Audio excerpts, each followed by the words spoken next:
What the heck just hit me?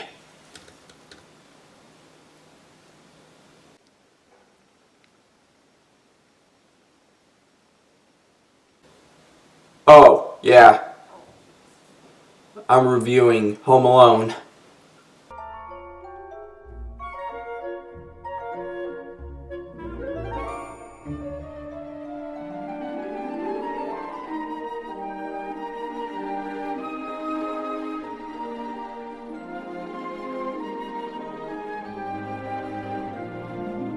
Happy holidays, y'all, and welcome back to my channel. I'm Adam Kowski, AK for short, and today we're going to talk about a holiday classic. So I had another movie lined up for this video, but something hit me. Literally. So today we're going to talk about Home Alone. I'm actually home alone myself right now. All by myself. With no one with me. Because nobody loves me.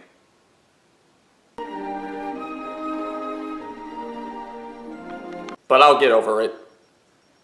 So Home Alone was released in 1990 and was directed by Chris Columbus, the gentleman who made the first two Harry Potter movies. It was also written by John Hughes, who was associated with movies such as Ferris Bueller's Day Off and The Breakfast Club. And it's about an 8-year-old boy named Kevin who is left behind accidentally by family and has to defend his home from two burglars. Right off the bat, let's talk about our main lead, Macaulay Culkin as Kevin McAllister. Usually when I think of child stars in movies, I think of him first. He's just that memorable. But he's also good in the movie too. And not just him acting, but his character as well.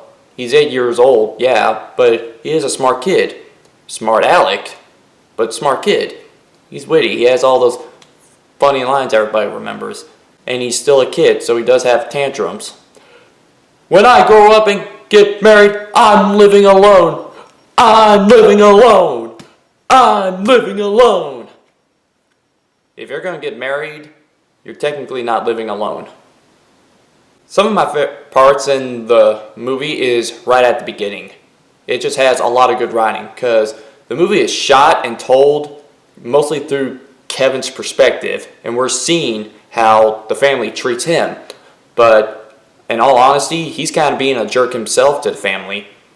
They all say mean things to each other, yeah, but so is he. I mean, like the siblings saying to him, Kevin, you are completely helpless. Kevin, you are such a disease. I wouldn't let you sleep in my room if you were growing on my... This is a family show. I think the scene that gets me the most is the argument Kevin's having with the mother when he's being sent to his room or attic, or does he even have a room? And she tells him, get upstairs. I am upstairs, dummy. I don't know if spanking goes on in that family, but if that was probably any other parent. The mother in Home Alone is also great. She's played by Catherine O'Hara, who honestly I've never seen do a bad performance. And everyone else in the family does a great job. I don't remember everybody in the family. I may remember one or two things they say. I don't always remember their names. But people like the mother, the father, Buzz, the cousin with the glasses, Uncle Frank, though I hate Uncle Frank. They all do a good job. I also love the craziness going on during their time trying to make it to the airport. We're slugged in! Dun, dun, dun, dun, dun, dun, dun, dun, dun, dun. I love that scene. I love it when they get to the airport and it's playing Chuck Berry, and Kevin at home it has to think about that his family is gone, but after he remembers all the things they said, he enjoys it. He loves that he's home alone and he can do whatever he wants. Now it's time for me to talk about what everybody wants me to talk about. The Wet Bandit, played by Joe Pesci and Daniel Stern. I love in movies where there's a duo of bad guys, where it's a short-tempered little guy and this tall, dim-witted guy. that just always makes a great combination. I also like how it builds up to all the traps at the end. I like how they've tried multiple times to break into the house before and they think they're still there, but in actuality it's only Kevin, and when they find out, they come up with the plan and finally break in. Yeah, kids are afraid of the dark. You're afraid of the dark. No, I'm not. I bet a lot of people, when they think of Christmas and BB guns, they think of A Christmas Story. Not me. I think of Home Alone. Be a good little fella, now open the door.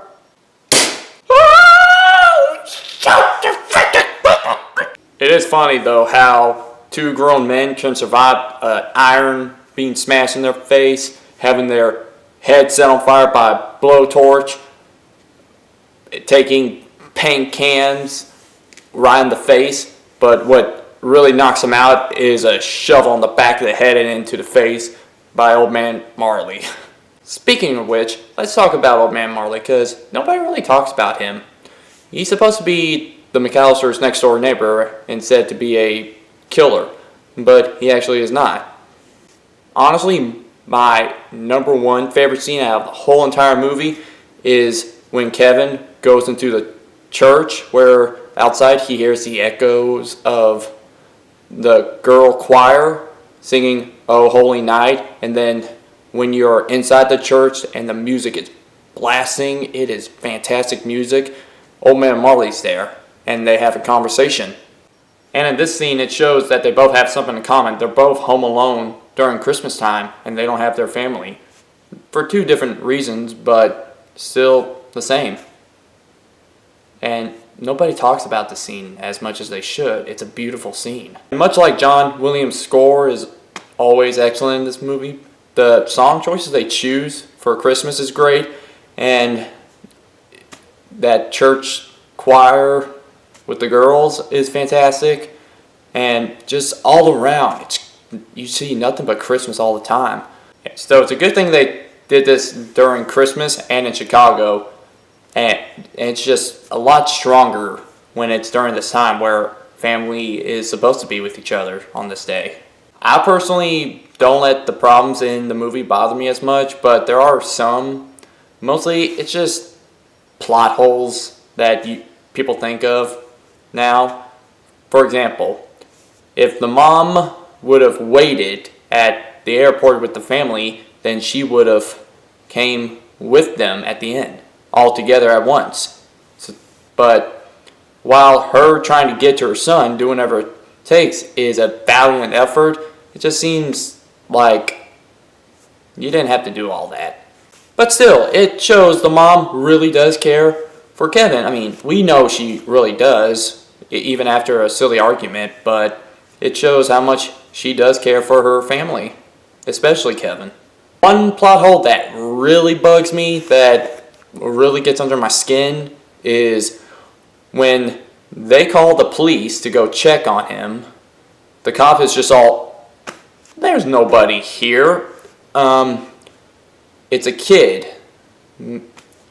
Why don't you just wait, at least, to see if he's there?" You mean, you don't know if he's just hiding or if he's just told not to answer the door. Aside from plot holes, one little thing that I really wish they did a lot more on, just because he's in the movie, I wish John Candy was in the movie more. I love John Candy, and he's funny. I like around the end when he's telling Catherine O'Hara about the story of how they left their son at a graveyard or a funeral home by accident. Okay, let's just not talk about this. Yeah. It's a dark scene, but it's hilarious.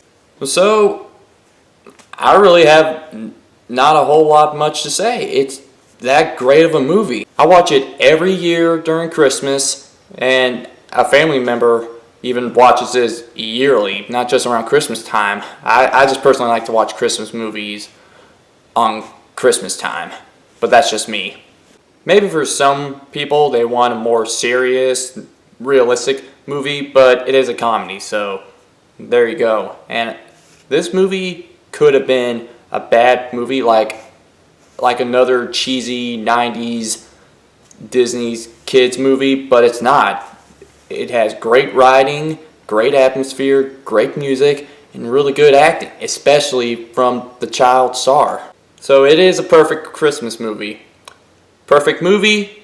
It's debatable. I think I would say in many ways it is, but if I was to give a grade or ranking of how I rate this movie, I'm going to give Home Alone 8 out of 10 screaming Macaulay Culkins. Thank you all so much for tuning in. I had a lot of fun making this review. It took a little longer than I thought, so it's actually coming out after Christmas Day. But I hope you all had a great Christmas, and I hope you're going to have a happy New Year. So, what do y'all think of my review? Is there anything I missed? Is there anything else I should have talked about? Please leave a comment down below. Please subscribe if you haven't. And if you have any requests for any movies, video games, etc. that you would like me to talk about, please let me know. And until next time, Merry Christmas, and I will see y'all later.